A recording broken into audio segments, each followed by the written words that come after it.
Bonjour à toutes les curieuses, bonjour à tous les curieux, je m'appelle Kevin Nicolini, je suis réalisateur et photographe et j'avais envie de tenter pour une fois une vidéo un peu plus longue parce que j'ai l'habitude de faire des vidéos sur les réseaux sociaux et on est souvent pris par le temps et je crois que j'avais envie de prendre le temps pour une fois.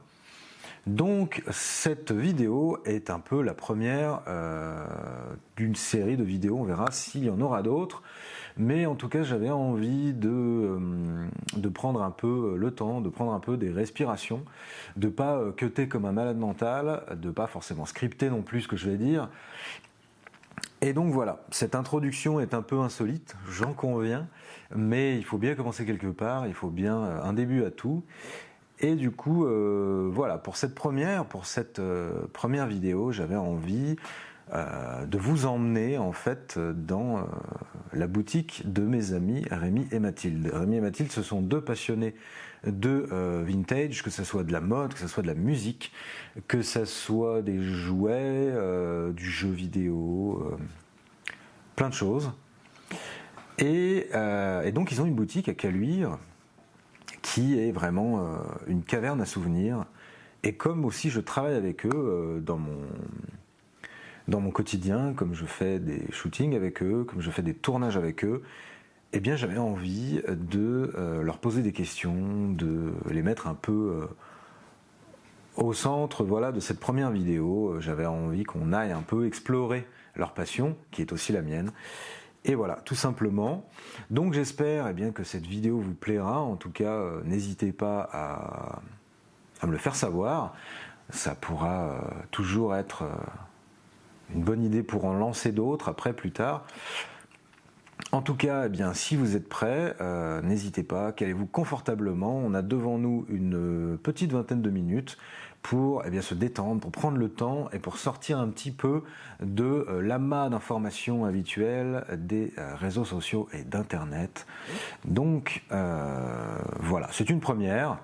Et comme toute première vidéo, elle a des défauts, elle a des qualités, voilà, on a un petit peu accusé le coup des fois sur des petits micros, mais ça n'est pas grave, je pense que vous saurez faire fi de ces petits défauts, et en tout cas je vous souhaite beaucoup de plaisir au visionnage, et n'hésitez pas à vous abonner et à mettre des commentaires sur votre visionnage, sur voilà, votre sensation de tout ça. On va parler vintage, on va parler temps qui passe, et aussi on va parler modernité, parce que on est quand même bien au présent. Alors voilà, c'est parti, j'espère que ça vous plaira. En tout cas, moi ça m'a plu d'aller leur poser des questions et d'aller redécouvrir avec eux tout ça. Alors si vous êtes prêts, allons-y, c'est parti. Super, écoutez les petits amis, moi j'avais une question à vous poser pour qu'on commence un peu tout ça, mais je me demandais si dans votre boutique il y avait une pièce ou des pièces qui étaient inspirées du cinéma ou d'un film en particulier qui vous a marqué et que vous voudriez parler en particulier. Des pièces que je pourrais plus rattacher, on va dire, à la pop culture, notamment un cuir en fait qui fait une grosse référence à Michael Jackson, clip Thriller. C'est le cuir du coup que est en train de vous montrer Rémi. Surtout le dos en fait avec cette coupe très 80, voilà comme ça. Et c'est vrai que les cuirs de couleur en fait sont assez compliqués à trouver maintenant. On trouve beaucoup de noir et de marron. Donc c'est très intéressant d'avoir ce genre de pièces. Et c'est vraiment le genre de pièces qu'on aime travailler, du coup très marqué années 80 ou années 70. Voilà, c'est vraiment ce qu'on aime faire. Peut-être Rémi du coup aurait plus de pièces. Ouais, voilà. Je vais passer le relais du coup et je vais tenir, tiens. Hop. Alors, bon, vous l'avez compris, je pense qu'il y a beaucoup de pièces du coup qui partent vite. Là, on est sur un daim en fait, inspiration Pulp Fiction, pour ceux qui connaissent, Butch, incarné par l'acteur Bruce Willis. Ça me tenait à cœur d'avoir une pièce comme ça parce que en fait, j'adore le style qu'il a. Il doit avoir un 501, un jean clair 501, un petit t-shirt blanc, et puis il a aussi une montre en or comme celle que j'ai ici, regardez.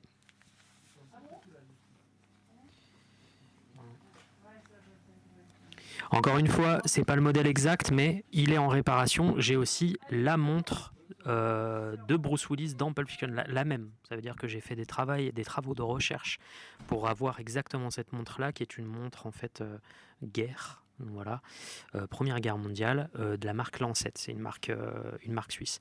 Avec Mathilde, on va pouvoir avoir beaucoup de pièces un peu donc inspirées de la pop culture et du cinéma. Ça part très vite. Il me semble, je peux te redonner à un moment donné le micro, que tu as eu un élément de la tenue de Nicolas Cage dans le film qu'on voit juste derrière nous, Sailor et Lula. Si tu me poses une colle, je les ai plus ici du coup, mais j'avais effectivement un ensemble veste imprimée Python. Et ouais, j'avais fait un look avec un pantalon en cuir du coup et cette veste là, et on était complètement en mode Sailor and Lula. Après si, du coup pareil, cette petite robe qui fait complètement référence en fait à la pochette de l'album de Supertramp, c'était Breakfast in America, voilà. Voilà ce genre de pièce, voilà, très typé pareil années 80 du coup. Très cool sur un shooting, voilà, c'est des pièces voilà, qu'on aime exploiter, que je laisse de côté un petit peu voilà, en pièces, on va dire. Là, on est plus sur un portant qui va être pour des pièces du quotidien, et ça, c'est plus des pièces ouais, pour du shooting, pour voilà, des pièces un peu que je conserve. Donc voilà, c'est ce qui me vient à l'esprit, en tout cas, en pièces. Enfin, pour répondre à ta question, okay. Kéline.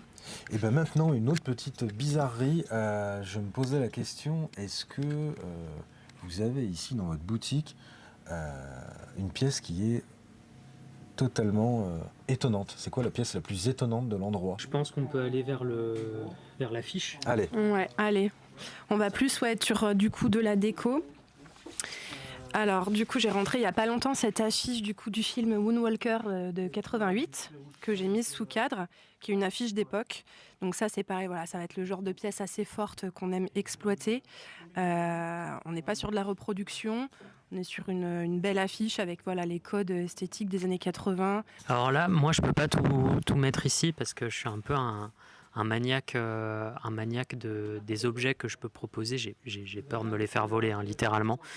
J'ai à la maison, et tu pourras faire un insert sur la vidéo, j'ai à la maison une Pulsar, le modèle P3, en fait, c'est l'une des premières montres appelées montre ordinateur en fait, des années 70, qui a été produite dans le premier décan des années 70, qui est en fait une montre qui a inspiré le cinéma, puisqu'elle apparaît au poignet de Will Smith et de Tommy Lee Jones dans Men in Black 2. Donc c'est une montre à diode, c'est très rare de les trouver en état de marche, mais je ne peux pas la mettre ici, puisque j'ai besoin de la garder en lieu sûr. Ici, comme a dit Mathilde, donc on sera vraiment sur des éléments de déco qui sont emblématiques pour nous d'une période qui nous a fait rêver. On a aussi, elle pourrait en parler mieux que moi, des magazines rock and folk des années 90, avec par exemple l'émergence de groupes comme The Verve ou Oasis. Là, on en a deux qui nous viennent en main, regarde. On va pouvoir regarder ça ensemble. Janet Jackson, regarde l'état. On va aussi privilégier beaucoup l'état des objets qu'on met à disposition et en vente. C'est un état irréprochable et surtout une couverture. Voilà, je parlais de The Verve. Un groupe qui n'a pas duré longtemps, mais qui a un écho jusqu'à aujourd'hui, puisque pour la première partie d'Oasis, lors de leur réunion, ils ont fait leur première partie, musique emblématique. Oasis, et puis Michael qui est beaucoup là. Michael qui est une référence, pour nous parce que nous étions des enfants à l'époque où tout ça était vraiment partie intégrante de la pop culture. Voilà. Okay. Et sinon, à part ça, en termes de vêtements, il se peut qu'on ait des pièces rares comme celle que tu as montrée. Des pièces des fois, alors là on a une tenue de pompier par exemple, pour les amateurs de workwear, je sais que c'est revenu à la mode, hein, il y a le sartorial et le workwear, moi je suis plus du côté workwear. On a une tenue. Ce genre de pièces, par exemple, c'est une tenue de pompier, alors très compliquée à dater, on a tenté de faire des recherches, du coup on estime qu'elle date des années 60, voilà, avec le pantalon du coup qui va avec les petits liserés rouges du coup, voilà. Mais voilà, ce genre de pièces, très très cool aussi, témoignage de l'histoire, et puis des pièces qu'on peut aussi porter complètement dissociées, pour pas non plus être dans quelque chose de trop caricatural, on n'est pas dans du déguisement, mais c'est typiquement une pièce, moi j'en ai gardé une parce que j'en avais trouvé 2 de vestes comme ça, qu'on peut porter au quotidien, voilà. Voilà, donc en fait, on a juste à regarder autour de nous, à gauche et à droite, pour se rendre compte qu'en fait, toutes les pièces qu'on pourrait avoir ici ont un sens. On va être avec Mathilde dans le côté archive, en fait, que ça soit pour les références musicales qu'on propose, mais aussi pour les vêtements. Alors là, du coup, je me trouve pas très loin, juste en face des disques et des cassettes que vous avez, et du coup je me demandais si parmi toute cette proposition, que ce soit des 45 tours, des 33 tours, mais aussi des cassettes que vous avez, est-ce que il y a un album ou des albums qui soit vous ont marqué pour une raison ou pour une autre, ou que vous avez envie de mettre en avant particulièrement, d'en parler? Ouais, mais je commence, mais Ouais. on n'a pas eu la même, on a eu la même enfance, quasi. Mais il y a des albums qui, moi, m'ont transformé, comme je vous disais tout à l'heure, hors caméra. Par exemple, on reprend Nevermind. L'arrivée du grunge, c'est un style de vie. C'est quelque chose qui a marqué toute une génération. Il ne faut pas oublier d'où on sort dans les années 80. On était sur de la pop. Il n'y avait que Metallica qui faisait vraiment l'unanimité, avec Ozzy Osbourne. J'entends d'ici les gens qui vont me dire, mais il y avait plein de groupes. Oui, mais dans le connu, voilà, Nirvana, c'est un gros coup de pied là-dedans. Et moi, personnellement, il y a beaucoup d'albums qui m'ont marqué, notamment celui-ci de Deep Purple. Voilà, donc là, c'est une compile de Deep Purple, mais j'adore Child in Time. C'est avec Jimi Hendrix, The Experience. Ce qui a constitué en fait on va dire que ma culture générale en musique, parce que je suis musicien aussi, et ce qui m'a fait vraiment évoluer en musique. C'est grâce à des artistes comme ça que, du coup, j'ai su faire des solos tout seul dans ma chambre, puisque oui, les années 2000 et les années 90, tu geekais dans ta chambre avec ce que tu avais, il n'y avait pas de portable. Donc une guitare électrique, des doigts en feu, et tu te passais en boucle une cassette ou un CD, pour essayer de refaire la même chose. Moi, en fait, ce que j'aime, ce que j'ai toujours aimé et ce que j'ai toujours acheté, c'est les bandes originales de films. Donc là, j'ai typiquement celle-là, du coup, que j'avais déjà et que j'ai re-rentrée il n'y a pas longtemps, la BO de Sister Act, gros film, un de mes films cultes des années 90. Et voilà, ce genre de BO, du coup, c'est un peu ma Madeleine de Proust. Après, voilà. On va avoir Bodyguard, un peu tous ces films-là, du coup. Mais ça, c'est des BO mythiques pour les cool kids des années 90. Après, bien évidemment, du Flashdance. Voilà. C'est ce qui me vient, en fait, en premier. Moi, c'est ce que j'aime, c'est ce que j'aimais écouter et ce que j'aime toujours écouter. Après, bien sûr, dans la sélection qu'on a, en fait, c'est que des choses quasiment... Enfin, qu'on écoute, nous, et qu'on aime. Mais globalement, en fait, le contenu de notre boutique, de notre lieu... ce sont des choses que nous aimons. En fait, on ne va pas proposer des choses qui ne nous parlent pas. Je reviens toujours un peu aux années 2000, tout ça, nous, on les a vécues en tant qu'ados. Bon, il y a des choses à garder, il y avait des choses très, très bien. Mais c'est vrai que ce n'est pas une décennie qu'on aime forcément travailler. Du coup, voilà, nous, on est vraiment nostalgiques de ces années 80-90, de la belle époque, en fait, de notre enfance, comme ça, de toutes ces petites Madeleines de Proust, des Dorothées, des Tortues Ninja, voilà. C'est ça qui nous fait du bien. Et c'est ça aussi qui fait du bien aux gens, en fait, qui viennent dans la boutique à chaque fois, qui viennent, qui font le tour, qui disent « Oh, il y avait ça, mais ça, j'avais ça, mais oui, il y a ça aussi ». Et c'est toutes ces choses, en fait, réconfortantes, quoi. Voilà. On profite pour rajouter aussi quelque chose. Je parlais tout à l'heure de ces cassettes que je faisais tourner en boucle dans ma chambre pour pouvoir répéter des solos. C'est une conversation que j'avais eue aussi avec Kevin à ce sujet-là. On a rêvé à travers ces moments-là, on a essayé de transcender quelque chose et justement ces objets servaient aussi à ça. C'était des objets de transmission. Il faut savoir aussi que les cassettes VHS qu'on avait, je ne sais pas si on peut en sortir une ici. Voilà, on avait des cassettes VHS, mais souvent en fait c'était des cassettes que nous filaient nos oncles ou que nous prêtaient des amis, et je trouvais que c'était ultra intéressant à cette époque-là, si tu veux, de pas pouvoir forcément avoir le pouvoir d'achat d'avoir quelque chose, mais d'avoir un voisin ou un oncle qui disait « Ah bah tiens, tu viendras prendre une petite cassette à la maison si tu as envie d'en regarder un ». Si on devait en fait résumer aussi la nostalgie qu'on a de cette époque-là, c'est aussi une époque où au final on n'avait pas Spotify, on n'avait pas Netflix, mais l'accès à la culture était sujet à la curiosité de chacun et beaucoup plus intéressant et valorisant. Aujourd'hui, tout vient. Ah tiens, je connais pas, je vais sur Spotify. Ah tiens, je connais pas, je vais sur Wikipédia. C'est un peu il n'y a plus de plaisir là-dedans. En fait, on est des monsieur je sais tout en puissance. À l'époque, on creusait. On avait envie de devenir un petit peu ce qu'on voyait sur les jaquettes de nos 45 tours. Et c'est pour nous un axe qui nous intéresse beaucoup. Et c'est pour ça que d'ailleurs on profite de cet endroit pour transmettre le plus possible aux jeunes générations cette curiosité et ce goût que nous a transmis nos anciens. Voilà, le goût des choses, qu'elles soient belles ou mauvaises, mais voilà quoi.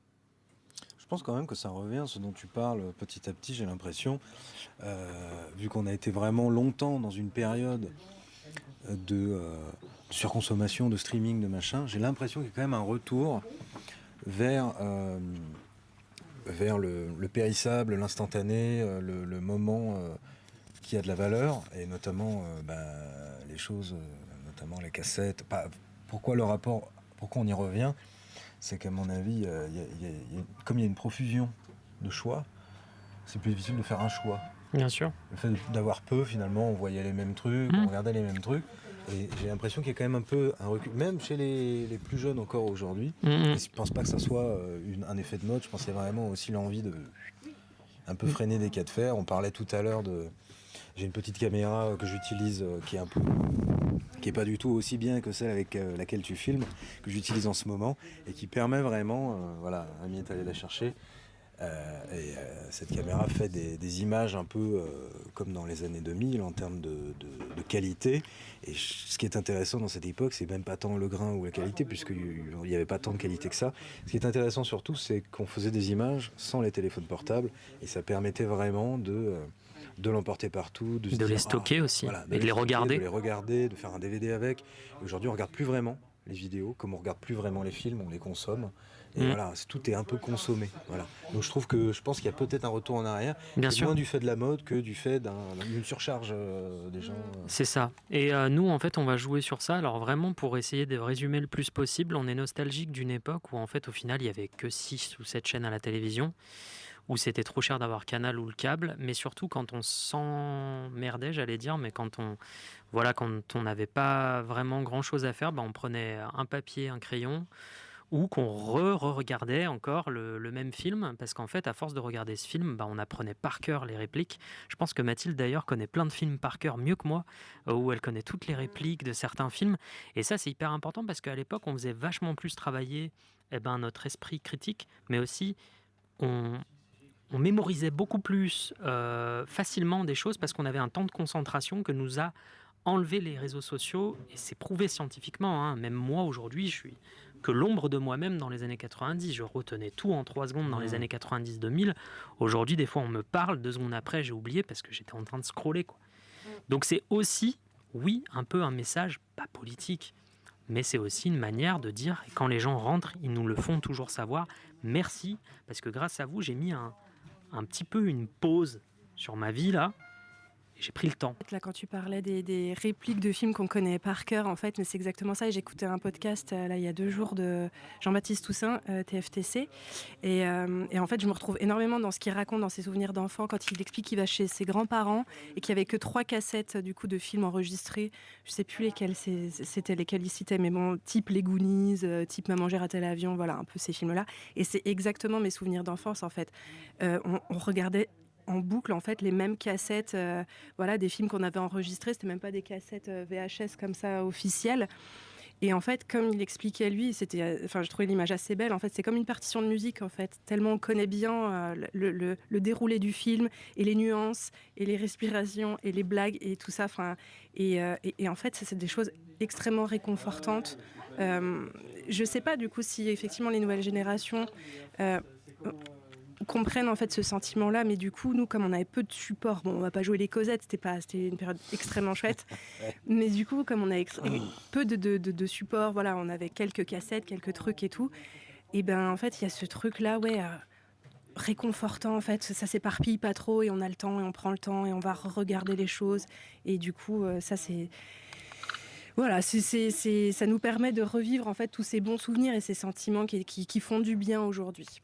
Et du coup, ça me fait penser à une autre question, vu qu'on parle de tout ça, des phrases de films et tout ça.